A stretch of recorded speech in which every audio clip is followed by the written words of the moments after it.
Wait, Wynn said, his brows jerking up. You were serious about not outing him? It's counterproductive. Cass, the man lied, and people died. This can't be where things end. Truth isn't always the most effective weapon. In this case, a lie will save more lives. Wynn frowned. Something was off. The puzzle piece still floating in the void. Explain. You're thinking too small. Eisner isn't the Marc. He's the convincer. Wynn's frown deepened. What game are you playing here? Provenance. A thin thread of tension eased along his spine as everything finally aligned. When it came to confidence schemes, there were only 7 traps that really worked. Fake value, fake access, fake urgency, fake authority, fake relationships, fake multiplication, and fake danger. The Provenance Con, the game Cassidy played, combined 2, authority and value. The confidence trickster hijacked someone else's credibility and let the reputation do the heavy lifting. The object itself was almost irrelevant. People never valued what something was, they valued what they thought it came from. By itself, diamonds were just carbon. Relics were just metal. Paintings were just pigments in expensive shapes. What made people chase these things was everything wrapped around them. The origin, the story, the myth they decided to believe. The meaning wasn't the object. It lived in the narrative glued to it. And when value came from belief, and belief was flexible, then steering the belief raised the value. It appears you've finally reached the point I started from, Cassidy said, a faint smirk sharpening her expression. Wynn nodded. If people believed the Grandmaster of Theft had discovered the Eisner treasure, then anything Cassidy touched could sell as the Eisner treasure. The story would do the rest. You know, Wynn said, his voice low and clipped, you could have saved me the migraine by explaining any of this earlier. I considered telling you everything up front. I opted for amusement instead. He dragged a palm down his face, the gesture saying more than he did. Cool. Fun. Let's never do that again. She released a delicate snicker, the kind she knew would annoy him more. Anyway, Wynn said, if we're not going after Eisner, who's the actual target? Targets. Why settle for one? We can run this con on multiple fronts. As for who, let's leave that to Lila. That works, Wynn thought as he took a measured bite, the wrapper crinkling softly. There was an elegant simplicity to the whole scheme. The payout would dwarf anything they'd invested up to this point, enough to make Cassidy rich if she weren't already. And the Marcs wouldn't even realize they'd been played. First, Eisner would never confess, which meant no one would ever realize there'd been a con in the first place.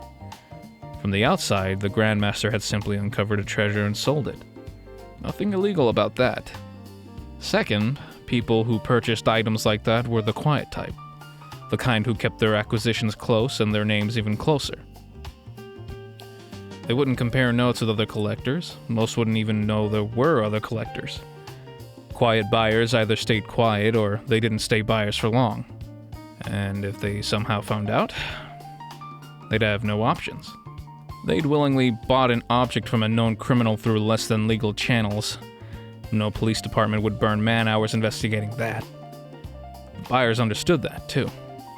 Cassidy's scheme delivered nothing but upside, admirably so.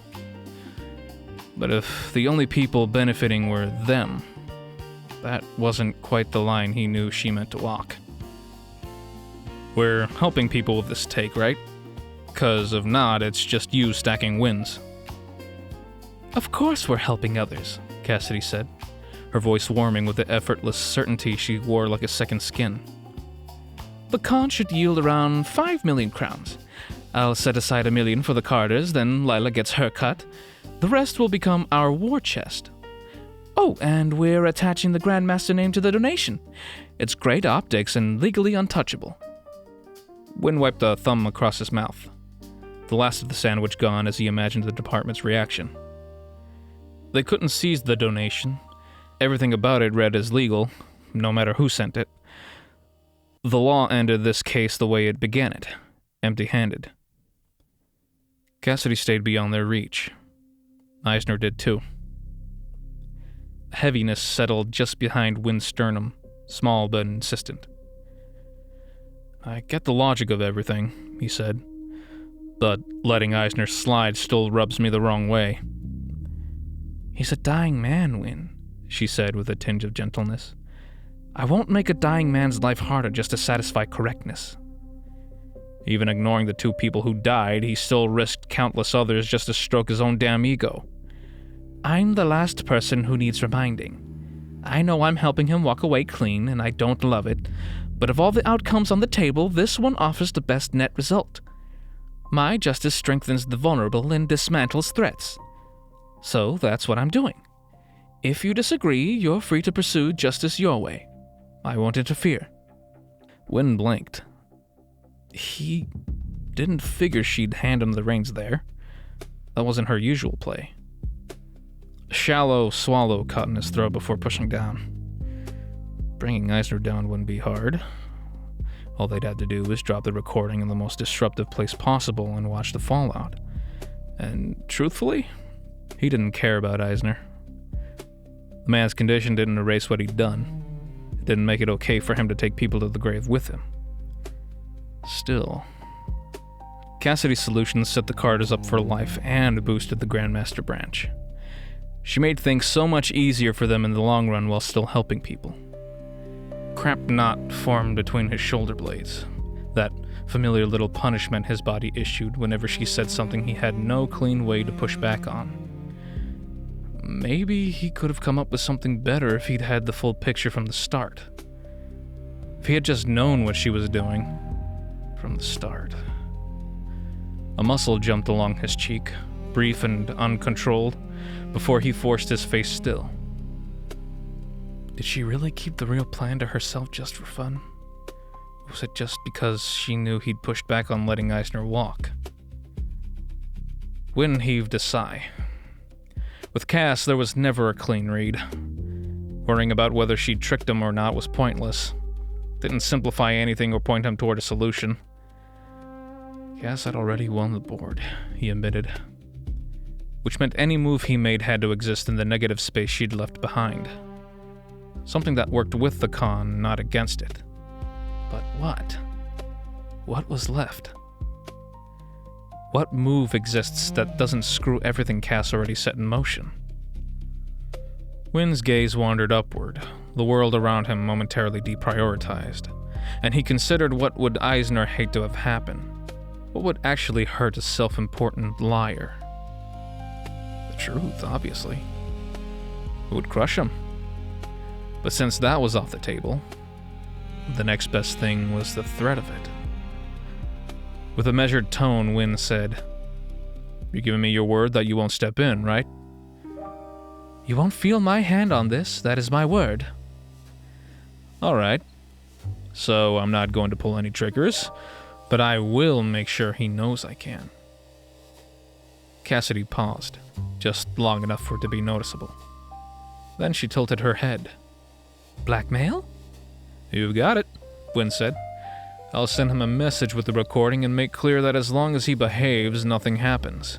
And by behave, I mean a public donation to a charity that directly contradicts the Explorer narrative he's been dining out on for decades. I'll find something appropriately irritating. That aside, he'll spend whatever time he has left knowing someone out there can tear his legacy apart in seconds." "Interesting." Cassidy rested her knuckles against her chin, gaze never leaving Wynn as she recalibrated. "I'm curious. Why push this further? Why are you so determined to make him hurt more?" "It's not logical, if that's what you're looking for. Just letting him walk away untouched feels wrong. Too many people like him wreck other people's lives all the time and get away with it. This time, I want them to feel the weight of what they did." She eased her hand away from her chin, dipped her head in concession, and reoriented herself back to her laptop. "Do what you need to sleep at night. Just be clean about it." That won't be a problem, Wynn thought as he plopped onto a bed at last. Nothing drained him like keeping Cassidy and his justice in the same lane. Nothing paid out as well either.